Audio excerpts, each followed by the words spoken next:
நாட்டில் நடக்கும் தேர்தல் இதுவே இறுதியான தேர்தலாக இருக்குமா என இந்தியா கூட்டணி வேட்பாளர் ஜோதிமணி கரூரில் பிரச்சாரம். எதிர்வரும் நாடாளுமன்ற தேர்தலை முன்னிட்டு அனைத்து கட்சி வேட்பாளர்களும் காலை முதலே தீவிர பிரச்சாரத்தில் ஈடுபட்டு வருகின்றனர்.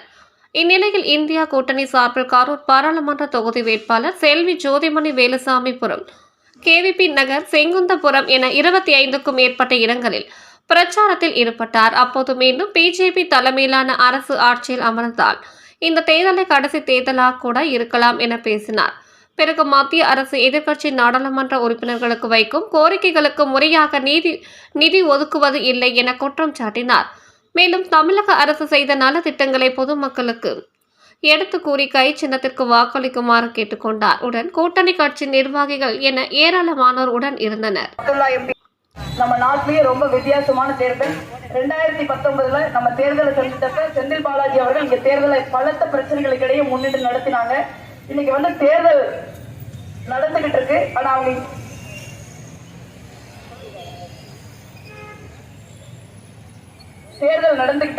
அவங்க இல்ல ஒருத்தரை புடிச்சு உள்ள வச்சுட்டு தான் தேர்தலை சந்திக்கணும் அப்படிங்கிற நிலையில தான் இன்னைக்கு அதிமுகவும் பாஜகவும் இருக்கிறாங்க. அதனால ஒண்ணும் மாறிடாது. இங்க நம்ம மகத்தான வெற்றி பெறுவோம். அந்த வெற்றி அமலாக்கத்துறையாலோ பாரதிய ஜனதா கட்சியினாலோ நரேந்திர மோடியினாலோ தடுக்க முடியாத ஒரு வெற்றியாக இருக்கும் என்று நாம் நிரூபிக்க வேண்டிய தேர்தல் இது. அதே போல இந்தியாவை பொறுத்த வரைக்கும் உங்க எல்லாருக்கும் தெரிஞ்சதுதான், நம்ம 500 ரூபாய்க்கு சிலிண்டர் வாங்கணுமா 1000 ரூபாய்க்கு சிலிண்டர் வாங்கணுமா தீர்மானம்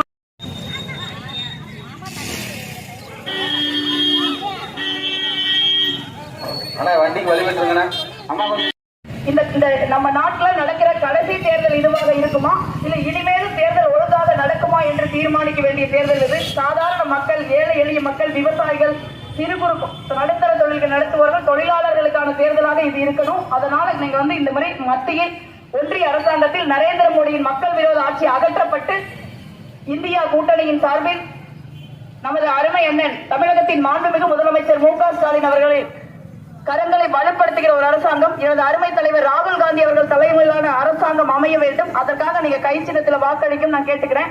உங்களுக்கு தெரியாது இல்ல, 2.5 ஆண்டு காலத்துல தமிழ்நாடு அரசாங்கம், தமிழ்நாட்டின் மாண்புமிகு முதலமைச்சர் நம்ம தேர்தலில் கொடுத்த வாக்குறுதியை 80% நிறைவேற்றி இருக்கிறார்கள். அதுல மகளிருக்கு 1000 ரூபாய் 84% பேர் நம்ம தொகுதியில மகளிர் 1000 ரூபாய் வாங்குறாங்க. வெளியில் இருக்கிறவங்க சொல்ல அது பிச்சை காசுல.